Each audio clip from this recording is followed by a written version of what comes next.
Hi friends, ಇವತ್ತಿನ ವಿಡಿಯೋಗೆ ನಿಮ್ಮೆಲ್ಲರಿಗೂ ಸ್ವಾಗತ.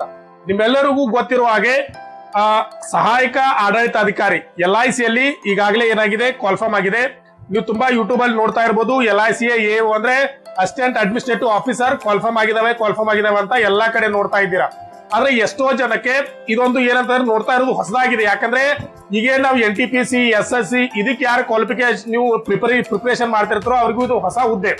ಯಾರು ಬ್ಯಾಂಕಿಂಗ್ ಎಕ್ಸಾಮ್ಗೆ ಪ್ರಿಪರೇಷನ್ ನಡೆಸ್ತಾ ಇದ್ದಾರಲ್ಲೋ ಅವರಿಗೆ ಇದ್ರ ಬಗ್ಗೆ ಒಂದು ತುಂಬಾ ಅಚ್ಚುಕಟ್ಟಾದ ಮಾಹಿತಿ ಇರ್ತೈತಿ.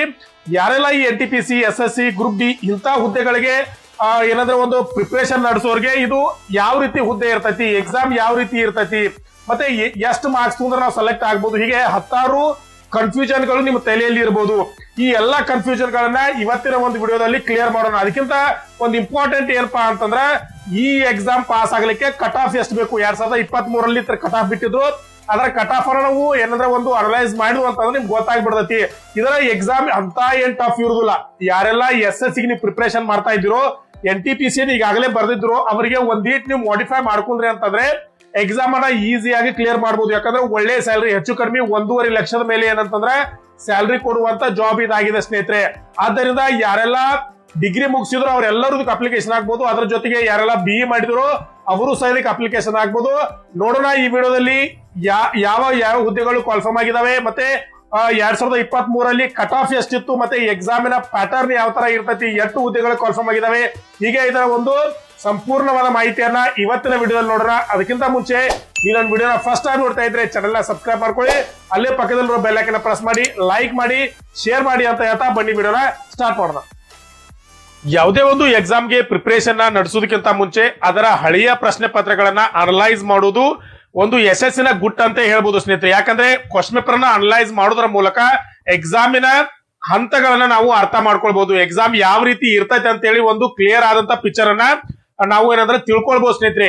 ಈ ಒಂದು ನಿಟ್ಟಿನಲ್ಲಿ ನನ್ನ ಯೂಟ್ಯೂಬ್ ಚಾನೆಲ್ ನ ಸಬ್ಸ್ಕ್ರೈಬರ್ ಆಗಿರುವಂತ ವ್ಯೂವರ್ಸ್ ಆಗಿರುವಂತ ನಿಮ್ಮೆಲ್ಲರಿಗೂ ಒಂದು ಏನಂದ್ರೆ ಕ್ವಶನ್ ಪೇಪರ್ ಬ್ಯಾಂಕ್ ಅನ್ನ ಲಾಂಚ್ ಮಾಡ್ತಾ ಇದ್ದೀನಿ. ಈ ಕ್ವಶನ್ ಪೇಪರ್ ಬ್ಯಾಂಕ್ ಅಲ್ಲಿ ಏನಿರ್ತೈತೆ ಅಂದ್ರೆ ಗ್ರೂಪ್ ಡಿ ಪ್ರೀವಿಯಸ್ ಇಯರ್ ನ ಕ್ವಶನ್ ಪೇಪರ್ ಗಳು ಇರ್ತವೆ. 2005 ಹಿಡ್ಕೊಂಡು 2022 ನಡೆದಿರುವಂತ 30 ಸೆಟ್ ಕ್ವಶನ್ ಪೇಪರ್ ಗಳನ್ನ ಕೇವಲ 99 ರೂಪಾಯಿಗಳಲ್ಲಿ ನಿಮಗೆ ಕೊಡ್ತಾ ಇದ್ದೀವಿ. ಇದರ ಜೊತೆಗೆ ಏನ್ ಬೇಕಂದ್ರೆ ನಿಮಗೆ NTPC ಕ್ವಶನ್ ಪೇಪರ್ ಬೇಕಂತಾರೆ NTPC ಪ್ರೀವಿಯಸ್ ಇಯರ್ ನ ಕ್ವಶನ್ ಪೇಪರ್ ಗಳನ್ನ 40 ಸೆಟ್ ಕ್ವಶನ್ ಪೇಪರ್ ಇರ್ತವೆ. ಇದು ಸಹ ನೀವು 99 ರೂಪಾಯಿಗಳನ್ನ ಪಾವತಿ ಮಾಡಿ ಇದನ್ನ ತೆಗೆದುಕೊಳ್ಬಹುದು. ಅದರ ಜೊತೆಗೆ SSC GD ಯಾರೆಲ್ಲ ಪ್ರಿಪರೇಷನ್ ನಡೆಸ್ತಾ ಇದ್ರ ಅದರ ಪ್ರೀವಿಯಸ್ ಕ್ವಶನ್ ಪೇಪರ್ ಗಳು ಇದಾವೆ. ಅವರು ಸಹ 40 ಸೆಟ್ ಕ್ವಶನ್ ಪೇಪರ್ ಗಳಿದಾವೆ. ಇದನ್ನು 99 ರೂಪಾಯಿಗಳನ್ನ ಪಾವತಿ ಮಾಡಿ ನೀವು ತೆಗೆದುಕೊಳ್ಬಹುದು. ಇದರ ಜೊತೆಗೆ ಯಾರೆಲ್ಲ RRB technician, ALP, RPF, SSC ಹಾಗೆ ಈಗ ಪ್ಯಾರಾಮೆಡಿಕಲ್ ಕಾಲ್ಫಾರ್ಮ್ ಆಗಿದಾವೆ, ಇದರ ಪ್ರೀವಿಯಸ್ ಕ್ವಶನ್ ಪೇಪರ್ ಗಳು ಬೇಕಂದ್ರೆ ಅವು ಇದಾವೆ. ನೀವು ಕಾಂಟ್ಯಾಕ್ಟ್ ಅನ್ನ ಮಾಡಿ ಅದರ ಕ್ವಶನ್ ಪೇಪರ್ ಗಳನ್ನ ನೀವು ಸಹ ತೆಗೆದುಕೊಳ್ಬಹುದು ಸ್ನೇಹಿತರೆ. ಯಾರೆಲ್ಲ ಈ ಕ್ವಶನ್ ಪೇಪರ್ ಗಳು ಬೇಕಂತೀರಿ ಅವರು ಈ 99 ರೂಪಾಯಿಗಳನ್ನ ಪಾವತಿ ಮಾಡಿ ಈ ಕ್ವಶನ್ ಪೇಪರ್ ಗಳನ್ನ ತೆಗೆದುಕೊಳ್ಬಹುದು. ಈ ನಂಬರ್ಗೆ ಕಾಂಟ್ಯಾಕ್ಟ್ ಅನ್ನ ಮಾಡಿ ಈ ಪ್ರಶ್ನೆ ಪತ್ರಗಳನ್ನ ನೀವು ತೆಗೆದುಕೊಳ್ಬಹುದು ಸ್ನೇಹಿತರೆ. ಅದರ ಜೊತೆಗೆ ಸರ್ ನಿಮ್ ಚಾನೆಲ್ ನ ವತಿಯಿಂದ ಏನಾದ್ರೂ ಸ್ಟಡಿ ಮೆಟೀರಿಯಲ್ ಇದೆಯಾ ಅಂತ ನೀವು ಕೇಳಿದ್ರೆ ಖಂಡಿತ ಸ್ಟಡಿ ಮೆಟೀರಿಯಲ್ ಇದೆ ಸ್ನೇಹಿತರೆ. ಯಾರೆಲ್ಲ ಗ್ರೂಪ್ ಡಿ, ಅಸಿಸ್ಟೆಂಟ್ ಲೋಕೋ ಪೈಲಟ್, NTPC ಟೆಕ್ನಿಷಿಯನ್, SSC ಹೀಗೆ ಈ ಎಲ್ಲ ಎಕ್ಸಾಮ್ ಗಳಿಗೆ ಪ್ರಿಪರೇಷನ್ ನಡೆಸ್ತಾ ಇದ್ರು ಆ ಎಲ್ಲ ಸಿಲೆಬಸ್ ನ ಪ್ರಕಾರ ಈ ಒಂದು ಸ್ಟಡಿ ಮೆಟೀರಿಯಲ್ ನಾವು ರೆಡಿ ಮಾಡಿದ್ವಿ ಸ್ನೇಹಿತರೆ. ಇದರಲ್ಲಿ ಏನಿರ್ತದೆ ಅಂದ್ರೆ ಜನರಲ್ ಸೈನ್ಸ್ ಅಲ್ಲಿ ನಿಮ್ಮ ಫಿಸಿಕ್ಸ್, ಕೆಮಿಸ್ಟ್ರಿ, ಬಯಾಲಜಿ ಇದರ ಒಂದು ಡಿಟೇಲ್ ಆದಂತ ಮತ್ತೆ ಅದರ ಜೊತೆಗೆ ಕಡೆಯಲ್ಲಿ ಅದಕ್ಕೆ ಸಂಬಂಧಪಟ್ಟಂತ ಕ್ವಶನ್ ಆನ್ಸರ್ ಗಳು ಇರ್ತವೆ. ಇನ್ನ ಇದರ ಜೊತೆಗೆ ಕರೆಂಟ್ ಅಫೇರ್ಸ್ 2024 ಜನವರಿಯಿಂದ 2025 ಮೇ ಅಂದ್ರೆ ಸರಿಸುಮಾರು 17 ತಿಂಗಳ ಒಂದು ಕರೆಂಟ್ ಅಫೇರ್ಸ್ ಅನ್ನ ನಿಮಗೆ ಡಿಟೇಲ್ ಆದಂತ ಕರೆಂಟ್ ಅಫೇರ್ಸ್ ನಿಮಗೆ ಕೊಡ್ತೀವಿ ಸ್ನೇಹಿತರೆ. ಇದರ ಜೊತೆಗೆ ಇಂಡಿಯನ್ ಹಿಸ್ಟ್ರಿ, ಆಮೇಲೆ ಇಂಡಿಯನ್ ಕಾನ್ಸ್ಟಿಟ್ಯೂಷನ್ ಭಾರತದ ಸಂವಿಧಾನವನ್ನ ನೋಟ್ಸ್ ಬರ್ತೈತೆ ನಿಮಗೆ. ಅದರ ಜೊತೆಗೆ ಜನರಲ್ ಅವೇರ್ನೆಸ್ 2024 2025 ಏನೆಲ್ಲ GK ಮೇಲೆ ಕೇಳಬಹುದು ಅಂತ ಹೇಳಿ ಅದರ ಒಂದು ಫುಲ್ ಆದಂತ GK ಅನ್ನ ನಿಮ್ಗೆ ಕೊಡ್ತೀವಿ. ಇದರ ಜೊತೆಗೆ ನಿಮಗೆ ಇದಕ್ಕೆ ಸಂಬಂಧಪಟ್ಟಂತ ಹಳೆಯ ಪ್ರಶ್ನೆ ಪತ್ರಗಳು ಇದರ ಜೊತೆ ಉಚಿತವಾಗಿರ್ತವೆ ಸ್ನೇಹಿತರೆ. ಈ ಎಲ್ಲ ಒಂದು ಏನಂದ್ರೆ PDF ನ ರೂಪದಲ್ಲಿ ಇರ್ತದೆ ಸ್ನೇಹಿತರೆ ಈ ಬುಕ್. ಇದೇನಂದ್ರೆ ನಿಮ್ಗೆ ಯಾರಿಗೆಲ್ಲ ಬೇಕು ಅವರು ಈ ನಂಬರ್ಗೆ ಕಾಂಟ್ಯಾಕ್ಟ್ ಅನ್ನ ಮಾಡಿ. ಕೇವಲ ಇದರ ಬೆಲೆ ಎಷ್ಟಿರ್ತಂದ್ರೆ 299 ರೂಪಾಯಿಗಳಿಗೆ ಇರ್ತಾವೆ. ನಿಮ್ಗೆ 299ಗಳನ್ನ ಪಾವತಿ ಮಾಡಿ ಈ ಒಂದು ನೋಟ್ಸ್ ಅನ್ನ ನೀವೆಲ್ಲರೂ ತೆಗೆದುಕೊಳ್ಬಹುದು ಸ್ನೇಹಿತರೆ. ಈ ನೇಮಕಾತಿಯಲ್ಲಿ ಲಭ್ಯವಿರುವ ಒಟ್ಟು ಹುದ್ದೆಗಳ ಸಂಖ್ಯೆ ಎಷ್ಟಂದ್ರೆ 841 ಹುದ್ದೆಗಳಿಗೆ ಏನಾದ್ರೆ ಈಗಾಗಲೇ ಕಾಲ್ಫಾರ್ಮ್ ಆಗಿದಾವೆ. ಈ ಹುದ್ದೆಗಳನ್ನ ಏನ್ ಮಾಡ್ತಾರೆ ಅಂದ್ರೆ 3 ವಿಭಾಗದಲ್ಲಿ ಡಿವೈಡ್ ಮಾಡ್ತಾರೆ. ಏನಪ್ಪಾ ಅಂದ್ರೆ ಸಹಾಯಕ ಇಂಜಿನಿಯರ್ ಹುದ್ದೆಗಳು.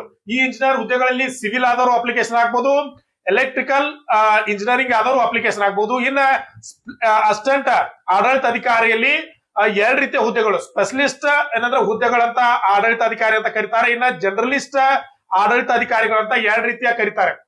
ಇದಕ್ಕಿಲ್ ನಾವು ಏನಪ್ಪಾ ಅಂದ್ರೆ ಯಾರೆಲ್ಲ ಕೇವಲ ಡಿಗ್ರಿ ಆದವ್ರು ಅಪ್ಲಿಕೇಶನ್ ಆಗ್ಬೋದು ಅಂತ 357 ಹುದ್ದೆಗಳಿದಾವಲ್ಲ, ಇದಕ್ಕೆ ಯಾವುದೇ ಎನಿ ಡಿಗ್ರಿ ಆದವರು ಸಹ ನೀವು ಅಪ್ಲಿಕೇಶನ್ ಹಾಕ್ಬೋದು. ಇಲ್ಲಿ ಏನ್ 81 ಹುದ್ದೆಗಳಿದಾವಲ್ಲ, ಈ 81 ಹುದ್ದೆಗಳಲ್ಲಿ 50 ಹುದ್ದೆಗಳು ನೀವು ಬಿ ಇನ್ ಸಿವಿಲ್ ಮಾಡಿದ್ರ ಅಂತಂದ್ರೆ ಅಪ್ಲಿಕೇಶನ್ ಹಾಕ್ಬೋದು. ಬಿ ಇನ್ ಇಲೆಕ್ಟ್ರಿಕಲ್ ಮಾಡಿದ್ರ ಅಂದ್ರೆ 31 ಹುದ್ದೆಗಳಿಗೆ ಏನ್ ಮಾಡ್ಬೋದು ಅಂದ್ರೆ ನೀವು ಅಪ್ಲಿಕೇಶನ್ ಅನ್ನ ಹಾಕ್ಬೋದು. ಒಟ್ಟಾರೆಯಾಗಿ ಟೋಟಲ್ ಆಗಿ ಕಾಲ್ಫಾರ್ಮ್ ಆಗಿರುವಂತಹ ಹುದ್ದೆಗಳು ಅಂತಂದ್ರೆ 841 ಹುದ್ದೆಗಳು. ಇದರಲ್ಲಿ ಯಾರೆಲ್ಲ ಬಿ ಮಾಡಿದ್ರು ಅವರಿಗೆ 81 ಹುದ್ದೆಗಳು ಕಾಲ್ಫಾರ್ಮ್ ಆಗಿದಾವೆ. ಆ ಹುದ್ದೆಗಳಿಗೆ ಏನಂತಂದ್ರೆ ಅಕೌಂಟೆಂಟ್, ಚಾರ್ಟೆಡ್ ಅಕೌಂಟೆಂಟ್ ಗೆ, ಕಂಪನಿ ಸೆಕ್ರೆಟರಿ, ಆಮೇಲೆ ಇನ್ಶೂರೆನ್ಸ್ ಸ್ಪೆಷಲಿಸ್ಟ್, ಲೀಗಲ್ ಅಡ್ವೈಸರ್, ಇದು ಈ ರೀತಿಯ ಹುದ್ದೆಗಳು ಯಾರ್ಯಾರಿದಾವೆ. ಇದಕ್ಕೆ 410 ಹುದ್ದೆಗಳು ಕಾಲ್ಫಾರ್ಮ್ ಆಗಿದಾವೆ ಟೋಟಲ್ ಆಗಿ. ಇನ್ನು ಓನ್ಲಿ ಕೇವಲ ಎನಿ ಡಿಗ್ರಿ, ನೀವು ಯಾವುದೇ BA, BCom, BSc ಯಾವುದೇ ಡಿಗ್ರಿ ಮಾಡಿದ್ರಿ ಅಂತಂದ್ರೆ ಅವ್ರಿಗೆ 350 ಹುದ್ದೆಗಳನ್ನ ನೀವು ಏನಂದ್ರ ಅಪ್ಲಿಕೇಶನ್ ಅನ್ನ ಹಾಕ್ಬೋದು ಸ್ನೇಹಿತರೆ. ಈ 350 ಹುದ್ದೆಗಳನ್ನ ಯಾವ ರೀತಿ ಡಿವೈಡ್ ಮಾಡಿದ್ದಾರೆ ಅಂದ್ರೆ, ನೀವು ಯಾರೆಲ್ಲ BA ಮಾಡಿದಾರೋ ಅವರು ಇನ್ನೊಂದ್ಸಲ ಬೇಕಾದ್ರೆ ವಿಡಿಯೋ ಮಾಡ್ತೀನಿ. ಈಗ ಜಸ್ಟ್ ಏನಂದ್ರ ಯಾರ ಎನಿ ಡಿಗ್ರಿ ಅಥವಾ ಯಾವ್ದಾದ್ರು ಡಿಗ್ರಿ ಯಾರು ಮಾಡಿರ್ತಾರಲ್ಲ ಅವರಿಗೆ 350 ಹುದ್ದೆಗಳು ಕಾಲ್ಫಾರ್ಮ್ ಆಗಿದಾವೆ. ಈ 350 ಹುದ್ದೆಗಳಲ್ಲಿ ಎಲ್ಲರೂ ಅಪ್ಲಿಕೇಶನ್ ಆಗ್ಬೋದು. ಇದನ್ನ ಯಾವ ರೀತಿ ಡಿವೈಡ್ ಮಾಡಿದ್ದಾರೆ ಕಾಸ್ಟ್ ವೈಸ್ ಅಂತಂದ್ರೆ, SC ಅವರಿಗೆ 51 ಹುದ್ದೆಗಳಿದಾವೆ, ST ಅವರಿಗೆ 22 + 6 ಬ್ಯಾಕ್ಲಾಗ್ ಹುದ್ದೆಗಳು, ಟೋಟಲ್ ಆಗಿ 28 ಹುದ್ದೆಗಳು ಕಾಲ್ಫಾರ್ಮ್ ಆಗಿದಾವೆ. OBC ಅವರಿಗೆ 88 + 3 91 ಹುದ್ದೆಗಳು ಕಾಲ್ಫಾರ್ಮ್ ಆಗಿದಾವೆ. EWS ಅವರಿಗೆ 38 ಹುದ್ದೆಗಳು ಕಾಲ್ಫಾರ್ಮ್ ಆಗಿದಾವೆ. ಅನ್ರಿಸರ್ವ್ಡ್ 142 ಹುದ್ದೆಗಳು ಕಾಲ್ಫಾರ್ಮ್ ಆಗಿದಾವೆ. ಹೀಗೆ ಟೋಟಲ್ ಆಗಿ 341 ನಾರ್ಮಲ್ ಹುದ್ದೆಗಳು ಈ ವರ್ಷ ಕರೆದದ್ದು, 9 ಬ್ಯಾಕ್ಲಾಗ್ ಅಂದ್ರೆ ಟೋಟಲ್ ಆಗಿ 350 ಹುದ್ದೆಗಳು ಕಾಲ್ಫಾರ್ಮ್ ಆಗಿದಾವೆ ಸ್ನೇಹಿತರೆ. ದಿನಾಂಕಗಳನ್ನ ನಾವು ನೋಡುದಾತಂದ್ರ ಈಗಾಗಲೇ ಅಪ್ಲಿಕೇಶನ್ ಗಳು ಸ್ಟಾರ್ಟ್ ಆಗಿದಾವೆ. 16/8/2025 ಈಗಾಗಲೇ ಅಪ್ಲಿಕೇಶನ್ ಸ್ಟಾರ್ಟ್ ಆಗಿದಾವೆ. ಇವತ್ತು ಎಷ್ಟು ಡೇಟ್ ಅಂದ್ರೆ 19 ಡೇಟು. ಈಗಾಗಲೇ ಅಪ್ಲಿಕೇಶನ್ ಸ್ಟಾರ್ಟ್ ಆಗಿದಾವೆ. ಅಪ್ಲಿಕೇಶನ್ ಸ್ಟಾರ್ಟ್ ಆಗಿ 3 ದಿನ ಆಯ್ತು. ಯಾರೆಲ್ಲ ಡಿಗ್ರಿ ಆಗಿದೆ ಅವ್ರ ಅಪ್ಲಿಕೇಶನ್ ಅದಕ್ಕೆ ಹಾಕ್ಬೋದು. ಇನ್ನ ಯಾವತ್ತಿನವರೆಗೆ ಕಡೆ ದಿನಾಂಕ ಅಂತಂದ್ರೆ 8/9, ಮುಂದಿನ ತಿಂಗಳು 9ರವರೆಗೂ 8ರವರೆಗೂ ಅಪ್ಲಿಕೇಶನ್ ಸ್ಟಾರ್ಟ್ ಇರ್ತಾವೆ. ನೀವು ಅಪ್ಲಿಕೇಶನ್ ಹಾಕ್ಬೋದು. ಇನ್ನು ಆನ್ಲೈನ್ ಪರೀಕ್ಷೆಗೆ ಕಾಲ್ ಲೆಟರ್ ಯಾವಾಗ ಬರ್ತೈತಿ? ಪರೀಕ್ಷೆಗೆ 7 ದಿನಗಳ ಮೊದಲು ಬರ್ತದೆ ಅಂತ ಹೇಳ್ತಾರೆ. ಆಲ್ರೆಡಿ ಕೊಟ್ಬಿಡ್ತಾರ ಪ್ರಿಲಿಮಿನರಿ ಎಕ್ಸಾಮ್ ಯಾವಾಗ ಆಗ್ತದಂತ. ಇವ್ರು ಏನ್ ಮಾಡಿದಾರ ಅಕ್ಟೋಬರ್ ಅಲ್ಲಿ ಎಕ್ಸಾಮ್ ಆಗ್ಬೋದು. ಮೇನ್ಸ್ ಯಾವಾಗ ಆಗ್ತತಿ? ನವೆಂಬರ್ ಅಲ್ಲಿ ಆಗ್ತತಿ. ಇವರು SSC ಅಥವಾ ಏನ್ ನಮ್ದು ರೈಲ್ವೆ ಇದೆಯಲ್ಲ ಇದ್ರ ಜೊತೆ ಏನ್ ಮಾಡುದಿಲ್ಲ, ಮುಂದ್ ಓದ್ಕೋತ ಹೋಗುದಿಲ್ಲ. ಅವ್ರು ಆಲ್ರೆಡಿ ಆಗ್ಲೇ ಡೇಟ್ ಕೊಟ್ಬಿಡ್ತಾರ. ಏನಂದ್ರ ಸೆಪ್ಟೆಂಬರ್ ಎಕ್ಸಾಮ್ ಆಕತಿ, ಆಮೇಲೆ ಅಕ್ಟೋಬರ್ ಅಲ್ಲಿ ಪ್ರಿಲಿಮಿನರಿ ನಡೆಸ್ತಾರೋ, ನವೆಂಬರ್ ಅಲ್ಲಿ ಫೈನಲ್ ಎಕ್ಸಾಮ್ ಅನ್ನ ನಡೆಸಿ ನಿಮ್ಗೊಂದು ಏನಂತಂದ್ರ ನೀವು ಅಂತಿಮ ಪಟ್ಟಿಯನ್ನ ನೀವು ನೋಡ್ಬೋದು ಸ್ನೇಹಿತರೆ. ಇನ್ನವೇನ ಇದರ ವೇತನ ಶ್ರೇಣಿಯನ್ನ ನೋಡ್ದಾತಂದ್ರ, ಆಯ್ಕೆಯಾದ ಅಭ್ಯರ್ಥಿಗಳಿಗೆ ಮೂಲ ವೇತನ ಎಷ್ಟಿರ್ತಂದ್ರೆ 88,635 ಮೂಲ ವೇತನ.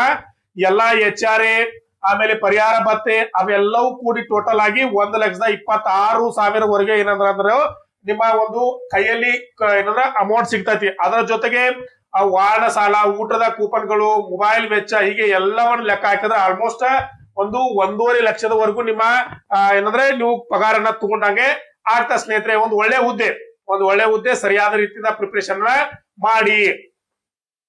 ಇದರ ಆಯ್ಕೆ ವಿಧಾನ ಯಾವ ರೀತಿ ಇರ್ತೈತಿ ಅಂತ ನಾವು ನೋಡೋದಾತಂದ್ರೆ, ಮೊದಲಿಗೆ ಏನಿರ್ತತಿ ಪ್ರಿಲಿಮಿನರಿ ಎಕ್ಸಾಮ್ ಇರ್ತತಿ. ಇದರ ಎಕ್ಸಾಮ್ ಪ್ಯಾಟರ್ನ್ ಮುಂದೆ ನೋಡೋಣ ಹೇಳ್ತೀನಿ ನಾನು, ಮತ್ತೆ ಲಾಸ್ಟಿಗೆ ಕಟ್ ಆಫ್ ಅನ್ನ ಹೇಳ್ತೀನಿ. ಇದರ 3 ಹಂತದ ಪರೀಕ್ಷೆ ನಡೆಸ್ತಾರೆ. ಏನಂತಂದ್ರ ಪ್ರಿಲಿಮಿನರಿ ಎಕ್ಸಾಮ್ ಇರ್ತತಿ, ಅದರ ಜೊತೆಗೆ ಆಮೇಲೆ ಪ್ರಿಲಿಮಿನರಿ ಯಾರು ಸೆಲೆಕ್ಟ್ ಆಗ್ತಾರೋ ಅವರಿಗೆ ಮುಖ್ಯ ಪರೀಕ್ಷೆ ಇರ್ತತಿ, ಮೇನ್ಸ್ ಅಂತ ಕರಿತೀವಿ. ಅದರಲ್ಲಿ ಯಾರು ಶಾರ್ಟ್ ಲಿಸ್ಟ್ ಆಗ್ತಾರೋ ಅವರಿಗೆ ಸಂದರ್ಶನವನ್ನ ನಡೆಸ್ತಾರೆ. ಈ ಪ್ರಿಲಿಮಿನರಿ ಎಕ್ಸಾಮ್ ಇರ್ತೈತಿ ಓನ್ಲಿ ಇದು ಏನಂತಂದ್ರ ಒಂದು ಕ್ವಾಲಿಫೈಗ್ ಅಷ್ಟೇ. ಇದು ಇಲ್ಲಿ ನಿಮ್ಮ ಮೇನ್ಸ್ ಗೆ ಏನಂದ್ರೆ ಕಟ್ ಆಫ್ ಅನ್ನ ಕೇವಲ ಮುಖ್ಯ ಪರೀಕ್ಷೆ ಮತ್ತು ಸಂದರ್ಶನದ 2 ಮಾರ್ಕ್ಸ್ ಗಳನ್ನ ಹಿಡಿದು ಮಾತ್ರ ನಿಮ್ಗೆ ಫೈನಲ್ ಕಟ್ ಆಫ್ ಅನ್ನ ಬಿಡ್ತಾರ. ಈ ಪ್ರಿಲಿಮಿನರಿ ಪರೀಕ್ಷೆ ಏನಿರುತ್ತಲ್ಲ ಇದು ಕೇವಲ ಕ್ವಾಲಿಫೈಗ್ ಆಗಿ ಮಾತ್ರ ನಡೆಸುವಂತ ಪರೀಕ್ಷೆ ಆಗಿದೆ ಸ್ನೇಹಿತರೆ. ಇನ್ನ ಎಕ್ಸಾಮ್ ನ ಬಗ್ಗೆ ನಾವು ತಿಳ್ಕೋದಾತಂತಂದ್ರೆ, ಇದು ಮೇನ್ಸ್ ಎಕ್ಸಾಮ್ ಇಲ್ಲಿ ನಾವು ಪ್ರಿಲಿಮ್ಸ್ ಎಕ್ಸಾಮ್ ಅನ್ನ ತೋರ್ಸೋಣ. ಕ್ವಿಕ್ ಆಗಿ ನೋಡ್ಕೊತ ಹೋಗೋಣ. ಇಲ್ಲ ಅಂದ್ರೆ ಇಲ್ಲಿ ನೋಡ್ಬೋದು ನಾವು ಪ್ರಿಲಿಮ್ಸ್ ಎಕ್ಸಾಮ್. ಇದರಲ್ಲಿ ಟೋಟಲ್ ಆಗಿ 20 ಅಂಕದ ಏನಂತಂದ್ರೆ ಒಂದು ಪರೀಕ್ಷೆ ಇರ್ತೈತಿ. 100 ಪ್ರಶ್ನೆಗಳು ಇರ್ತಾವ ಇದರಲ್ಲಿ. ಯಾಕಂದ್ರೆ ಈ 30 ಏನಿರ್ತಾವಲ್ಲ ಇಂಗ್ಲಿಷ್ ಮೇಲೆ 30 ಅಂಕಗಳು ಇರ್ತಾವು. ಇದು ಕೇವಲ ಏನಂತಂದ್ರ ನಿಮ್ಮ ಕಟ್ ಆಫ್ ಗೆ ಕನ್ಸಿಡರ್ ಮಾಡುದಿಲ್ಲ. ಎಕ್ಸಾಮ್ ಏನಂದ್ರೆ ಇದು ಆಬ್ಜೆಕ್ಟಿವ್ ಎಕ್ಸಾಮ್ ಇರ್ತೈತಿ. ಇಂಗ್ಲಿಷ್ ಅಲ್ಲಿ language with special grammar, vocabulary ಇದನ್ನೆಲ್ಲ ಚೆಕ್ ಮಾಡ್ತಾರೆ ಆಬ್ಜೆಕ್ಟ್ ಟೈಪ್ ಅಲ್ಲಿ. ಆದ್ರೆ ಈ 30 ಮಾರ್ಕ್ಸ್ ಗೆ ನೀವ್ ಏನ್ ಎಕ್ಸಾಮ್ ಎಲ್ಲ ಬರೀತಾರಲ್ಲ ಕೇವಲ ಅದ್ರಲ್ಲಿ ನೀವೇನಂದ್ರೆ 9 ಮಾರ್ಕ್ಸ್ ಅನ್ನ ತಗೊಂಡ್ರೆ ಸಾಕು. ಇನ್ನು ಏನಪ್ಪಾ ಅಂತಂದ್ರೆ ಈ ಒಂದು 35 70 ಮಾರ್ಕ್ಸ್ ಇದೆಯಲ್ಲ, ಈ 70 ಮಾರ್ಕ್ಸ್ ಅನ್ನ ಮಾತ್ರ ಏನಂದ್ರೆ ನಿಮ್ಮ ಕಟ್ ಆಫ್ ಗೆ ಹಿಡಿತಾರೆ. ಈ 35 ಮಾರ್ಕ್ಸ್ ಆದಂದ್ರೆ ರೀಸನಿಂಗ್ ಅಬಿಲಿಟಿ, ಕ್ವಾಂಟಿಟ್ಯೂಡ್, ಅಪ್ಟಿಟ್ಯೂಡ್ ಏನಿದೆಯಲ್ಲ, ಈ ಎರಡು 35 70 ಏನ್ ಮಾಡ್ತಾರ ಅಂತಂದ್ರೆ ನಿಮ್ಮ ಏನಂದ್ರೆ ಪ್ರಿಲಿಮ್ಸ್ ಏನಂತಂದ್ರೆ ಇದ್ರು ಕಟ್ ಆಫ್ ಗಾಗಿ ಸೆಲೆಕ್ಟ್ ಅನ್ನ ಮಾಡ್ಕೋತಾರೆ. ಈ ಕಟ್ ಆಫ್ ಅಲ್ಲಿ ಯಾರು ಸೆಲೆಕ್ಟ್ ಆಗ್ತಾರೋ ಅವರು ಏನಂತಂದ್ರೆ ಮುಂದಿನ ಮೇನ್ಸ್ ಹೋಗ್ಬೋದು. ಇದರಲ್ಲಿ ಏನಪ್ಪಾ ಅಂತಂದ್ರೆ ಇಲ್ಲಿ ನೋಡ್ಬೋದು ನೀವು ಕೆಟಗರಿ ವೈಸ್ ಮಿನಿಮಮ್ ಮಾರ್ಕ್ಸ್ ಇರ್ತೈತಿ. ಇದರಲ್ಲಿ ಅಂದ್ರೆ ನೀವು ಕ್ವಾಲಿಫೈಯಿಂಗ್ ಮಾಡ್ಬೇಕಂತಂದ್ರ SC ಅವರು 16 ತಗೋಬೇಕು, ST ಅವರು 18 ತಗೋಬೇಕು. ಯಾವುದು ರೀಸನಿಂಗ್ ಅಬಿಲಿಟಿಯಲ್ಲಿ. ಆಮೇಲೆ ಕ್ವಾಂಟಿಟ್ಯೂಡ್ ಅಪ್ಟಿಟಿಯಲ್ಲಿ 16 ತಗೋಬೇಕು, ಇಲ್ಲೂ 18 ತಗೋಬೇಕು. ಇಂಗ್ಲಿಷ್ ಲ್ಯಾಂಗ್ವೇಜ್ ಅಲ್ಲಿ ಇದು 9 ತಗೋಬೇಕು. ಅದರ್ಸ್ ಅವರು ಏನಂತಂದ್ರ 10 ಮಾರ್ಕ್ಸ್ ತಗೋಬೇಕು. ಹೀಗೆ ಟೋಟಲ್ ಆಗಿ 3 ಡಿವಿಷನ್ ಅಲ್ಲಿ 20 ಟೋಟಲ್ ಆಗಿ 60 ನಿಮಿಷ ಅಂದ್ರೆ ಕೇವಲ ಟೋಟಲ್ ಆಗಿ 1 ಅವರ್ ಎಕ್ಸಾಮ್ ಇರ್ತೈತಿ. 1 ತಾಸಿನಲ್ಲಿ ನೀವು 70 ಮಾರ್ಕ್ಸ್ ಗೆ ಎಕ್ಸಾಮ್ ಅನ್ನ ಬರೆದು ಟೋಟಲ್ ಆಗಿ 16 ಇಷ್ಟು ಕ್ವಾಲಿಫೈಯಿಂಗ್ ಮಾರ್ಕ್ಸ್ ತಗೊಂಡ್ರಿ ಅಂತಂದ್ರೆ ನೀವು ಮೇನ್ಸ್ ಗೆ ಸೆಲೆಕ್ಟ್ ಆಗ್ಬೋದು ಸ್ನೇಹಿತರೆ. ಇನ್ನು ಮೇನ್ಸ್ ಯಾವ ರೀತಿ ಇರ್ತದಪ್ಪ ಅಂತಂದ್ರ ಇಲ್ಲೂ ಮೇನ್ಸ್ ಅಲ್ಲಿ ಸ್ಲೇಮ್. ಇಲ್ಲಿ ಏನಪ್ಪಾ ಅಂತಂದ್ರ ರೀಸನಿಂಗ್ ಅಬಿಲಿಟಿ ಮೇಲೆ ಏನಂದ್ರ 90 ಮಾರ್ಕ್ಸ್ ಇರ್ತೈತಿ, ಜನರಲ್ ನಾಲೆಜ್ ಮೇಲೆ 60 ಇರ್ತೈತಿ, ಡಾಟಾ ಅನಾಲಿಸಿಸ್ ಅಂಡ್ ಇಂಟರ್ಪ್ರೆಷನ್ ಮೇಲೆ 90 ಮಾರ್ಕ್ಸ್ ಇರ್ತೈತಿ, finance and insurance and finance market awareness ಬಗ್ಗೆ 60 ಮಾರ್ಕ್ಸ್ ಇರ್ತೈತಿ. ಟೋಟಲ್ ಆಗಿ ಇಲ್ಲ ಅಂದ್ರೆ 300 ಮಾರ್ಕ್ಸ್ ಗೆ ನೀವು ಎಕ್ಸಾಮ್ ಅನ್ನ ಬರೀಬೇಕಾಗ್ತತಿ. ಟೋಟಲ್ ಆಗಿ ನಂಬರ್ ಆಫ್ ಕ್ವಶನ್ಸ್ ಇರ್ತಾವ ಅಂದ್ರೆ 120 ಕ್ವಶನ್ ಗಳಿಗೆ 300 ಮಾರ್ಕ್ಸ್ ಅನ್ನ ಕೊಟ್ಟಿರ್ತಾರೆ. ಇದರಲ್ಲೂ ಸಹ ಇಂಗ್ಲಿಷ್ ಇರ್ತೈತಿ. ಇಂಗ್ಲಿಷ್ ಗೆ ಏನಂತಂದ್ರೆ ನೀವು ಕೇವಲ ಇದರಲ್ಲಿ 9 ಮಾರ್ಕ್ಸ್ ಅನ್ನ ತಗೊಂಡ್ರಿ ಅಂತಂದ್ರೆ ಪಾಸು ಕ್ವಾಲಿಫೈಯಿಂಗ್ ಅಂತ ಅರ್ಥ. ಟೋಟಲ್ ಆಗಿ ಇಲ್ಲಿ ಅಂದ್ರೆ 40 ನಿಮಿಷ 20 ನಿಮಿಷ 40 ನಿಮಿಷ 20 ನಿಮಿಷ ಹೀಗೆ ಟೋಟಲ್ ಆಗಿ 2 ಅವರ್ನ 2 ತಾಸಿನ ಎಕ್ಸಾಮ್ ಇರ್ತೈತಿ. ಈ 2 ತಾಸಿನ ಎಕ್ಸಾಮ್ ಅಲ್ಲಿ ನೀವು 300 ಮಾರ್ಕ್ಸ್ ಗೆ ಎಕ್ಸಾಮ್ ಅನ್ನ ತಗೊಂಡು ಪಾಸ್ ಆಗ್ಬೇಕಾಗ್ತದೆ ಸ್ನೇಹಿತರೆ. ಇಲ್ಲಿ ನೋಡ್ರಿ ನೀವೆಲ್ಲರೂ ಈಗಾಗಲೇ ನಿಮಗೆ ಯಾರು SSC ಮತ್ತೆ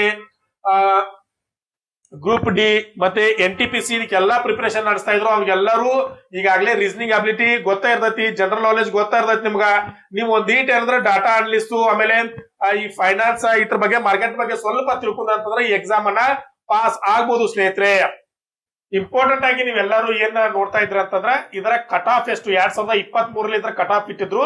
ಇದು ಪ್ರಿಲಿಮ್ಸ್ ಇದು ಪ್ರಿಲಿಮ್ಸ್ ಕಟ್ ಆಫ್ ನಾವು ಆವಾಗಲೇ ನೋಡಿದ್ವಿ. Total of out of 70 marks ಗೆ ಕಟ್ ಆಫ್ ಇರ್ತೈತಿ. ಇದರ ಕಟ್ ಆಫ್ ಎಷ್ಟು ಇರ್ತಾರ ಜನರಲ್ 55 ಕೇವಲ 55 ಅಂದ್ರೆ ಇದರ ಕಟ್ ಆಫ್ ನಿಂತಿತ್ತು. SC ಅವರಿಗೆ 48, ಆಮೇಲೆ ST ಅವ್ರಿಗೆ 45, OBC ಅವರಿಗೆ 52, EWS ಅವರಿಗೆ 52. ಈ ರೀತಿಯ ಏನಂತಾರ ಒಂದು ಕಟ್ ಆಫ್ ಅನ್ನ ನಾವು ನೋಡ್ಬೋದು ಸ್ನೇಹಿತರೆ. ಇನ್ನ ನೆಕ್ಸ್ಟ್ ಯಾವುದು ಮೇನ್ಸ್ ಅಲ್ಲಿ 300 ಮಾರ್ಕ್ಸ್ ಕಟ್ ಆಫ್ ಅನ್ನ ನಾವು ನೋಡಿದ್ವಿ. 300 ಮಾರ್ಕ್ಸ್ ಅಲ್ಲಿ ಯಾರೆಲ್ಲ ತಗೊಂಡ್ರ ಅಂದ್ರೆ ನೋಡ್ಬೋದು ನಾವಿಲ್ಲಿ. ಇಲ್ಲಿ ಅನ್ರಿಸರ್ವ್ ಗೆ ಎಷ್ಟಂದ್ರ 223 ಕಟ್ ಆಫ್ ನಿಂತಿದೆ. SC ಅವರಿಗೆ 164, ST ಅವರಿಗೆ 164, OBC ಅವ್ರಿಗೂ ಸಹ ಸೇಮ್ 164 ಇದೆ. ಆಮೇಲೆ EWS ಅವ್ರಿಗೆ 198. ಈ ರೀತಿ ಏನಂತಂದ್ರ ಕಟ್ ಆಫ್ ನಿಂತಿ ಸ್ನೇಹಿತರೆ. ಈ ರೀತಿಯ ಒಂದು ಕಟ್ ಆಫ್ ಅನ್ನ ನೀವು ನೋಡಿ ಏನಂತಾರ ಈಸಿ ಆಗಿದೆ. ಯಾಕಂದ್ರೆ 300 ಅಂದ್ರೆ ಆಲ್ಮೋಸ್ಟ್ 223 ಅಂದ್ರೆ ಹೆಚ್ಚು ಕಡಿಮೆ 70 ಮಾರ್ಕ್ಸ್ ಬಿಟ್ರು ನೀವು 223 ಮಾರ್ಕ್ಸ್ ಅಂದ್ರೂ ಏನಂದ್ರೆ ಸೆಲೆಕ್ಟ್ ಆದಂತ ಉದಾಹರಣೆ ಇದಾವೇನು. ಮೇನ್ಸ್ ಯಾವ ರೀತಿ ಕಟ್ ಆಫ್ ಇದೆ ಅಂತಂದ್ರೆ ಇಲ್ಲಿ ಮೇನ್ಸ್ ಅಲ್ಲಿ ಏನ್ ಬರ್ತೈತೆ ಅಂದ್ರೆ ಫೈನಲ್ ಕಟ್ ಆಫ್ ಅಂದ್ರೆ ನಾವ್ ಏನ್ ಹೇಳಿದ್ವಿ ಫಸ್ಟ್ ಗೆ ಪ್ರಿಲಿಮ್ಸ್, ಮೇನ್ಸ್ ಆಮೇಲೆ ಇಂಟರ್ವ್ಯೂ ಅಲ್ಲೂ 60 ಮಾರ್ಕ್ಸ್ ಇರ್ತದೆ ಸ್ನೇಹಿತರೆ. ನಾನು ಅವಾಗಲೇ ಹೇಳಿದೆ ನಿಮಗೆ ಇಲ್ಲಿ ಇಂಟ್ರೂ ತೋರಿಸ್ತೀನಿ. ಇಲ್ಲಿ ನೋಡ್ರಿ ಇಂಟರ್ವ್ಯೂ ಅಲ್ಲಿ ಎಷ್ಟು ಮಾರ್ಕ್ಸ್ ಇದೆ ಅಂದ್ರೆ 60 ಮಾರ್ಕ್ಸ್ ಇದೆ. 60 ಮಾರ್ಕ್ಸ್ ಗೆ ನೀವಂದ್ರೆ ಇಂಟರ್ವ್ಯೂ ಅನ್ನ ಕೊಡ್ಬೇಕು. 60ರಲ್ಲಿ ಅವ್ರು ಮ್ಯಾಕ್ಸಿಮಮ್ ಎಷ್ಟು ಕೊಡ್ತಾರ ಅಂತಂದ್ರ ನಿಮಗೆ ಅವ್ರಂದ್ರ 30 ಮಾರ್ಕ್ಸ್ ಅನ್ನ ಕೊಡ್ಬೋದು. 30 ಮಾರ್ಕ್ಸ್ ಅನ್ನ ಕೊಡ್ತಾರ. ಯಾರು 30 ಮಾರ್ಕ್ಸ್ ಅನ್ನ ತಗೋತಾರ ಅವರು ಸೆಲೆಕ್ಟ್ ಆದಂಗೆನೆ ಅರ್ಥ. ಅಲ್ಲಿ 300 ಪ್ಲಸ್ ಇದು 60 360 ಏನಂತಂದ್ರೆ ಕಟ್ ಆಫ್ ಅನ್ನ ಬಿಟ್ಟಿದ್ದಾರೆ. ಈ ಕಟ್ ಆಫ್ ಅಲ್ಲಿ ಹೈಯೆಸ್ಟ್ ಎಟ್ ಅಂತಂದ್ರೆ 258 ಪ್ಲಸ್ ಏನಂದ್ರೆ 30 ತಗೊಂಡಾರ ಏನಂದ್ರೆ ಸೆಲೆಕ್ಟ್ ಆಗಿದ್ದಾರೆ. ಇನ್ನು SC ಅಲ್ಲಿ 290, ಮೇನ್ಸ್ ಅಲ್ಲಿ 27 ಏನಂದ್ರೆ ಯಾರು ಇಂಟರ್ವ್ಯೂ ತಗೊಂಡ್ರೆ ಅವ್ರು ಸೆಲೆಕ್ಟ್ ಆಗಿದ್ದಾರೆ. ಈ SC ST ಅಲ್ಲಿ 27 ತಗೊಂಡ್ರೆ ಸೆಲೆಕ್ಟ್, ಜನರಲ್ ಅಲ್ಲಿ 30 ತಗೊಂಡ್ರೆ ಸೆಲೆಕ್ಟ್ ಸ್ನೇಹಿತರೆ. ST ಅವರು 190, ಆಮೇಲೆ OBC ಅವರು 240 ತಗೊಂಡ್ರು ಏನಂದ್ರೆ ಸೆಲೆಕ್ಟ್ ಆಗಿದ್ದಾರೆ ಸ್ನೇಹಿತರೆ. ಇಷ್ಟೊಂದು ರೀತಿ ಏನಂದ್ರೆ ಈ ತರದ ಒಂದು ಕಟ್ ಆಫ್ ಮತ್ತೆ ಒಂದು ಡಿಟೇಲ್ ಆದಂತ ಏನಂತಂದ್ರೆ ನಾವು ಒಂದು ಎಕ್ಸ್ಪ್ಲೇಷನ್ ಅನ್ನ ನೋಡಿದ್ವಿ ಸ್ನೇಹಿತರೆ. ಇಷ್ಟೇ ಏನಂದ್ರೆ ನಾವ್ ಯಾರು ಈ ಸಹಾಯಕ ಆಡಳಿತಾಧಿಕಾರಿಗೆ ಹೆಚ್ಚಿನ ಮಾಹಿತಿ ನಮ್ಗೆ ಏನು ಗೊತ್ತಿರ್ಲಿಲ್ಲ.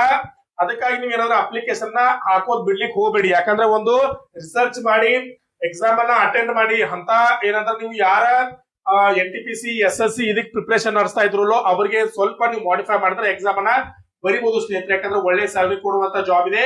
ಎಲ್ಲರೂ ಚೆನ್ನಾಗಿ ಸ್ಟಡಿ ಮಾಡಿ ಪಾಸ್ ಆಗಿ. ಇದಾಗಿತ್ತು ಇವತ್ತಿನ ವಿಡಿಯೋ. ಇದೇ ರೀತಿಯ ವಿಡಿಯೋಗಳಿಗೆ ಈ ಚಾನೆಲ್ ನ ಸಬ್ಸ್ಕ್ರೈಬ್ ಮಾಡ್ಕೊಳ್ಳಿ ಮತ್ತೆ ಅಲ್ಲೇ ಪಕ್ಕದಲ್ಲಿರೋ ಬೆಲ್ ಐಕಾನ್ ಪ್ರೆಸ್ ಮಾಡಿ ಲೈಕ್ ಮಾಡಿ ಅಂತ ಹೇಳ್ತಾ ಇವತ್ತಿನ ವಿಡಿಯೋನ ಇಲ್ಲೇ ಮುಗಿಸೋ ಸ್ನೇಹಿತರೆ. ನಮಸ್ಕಾರ.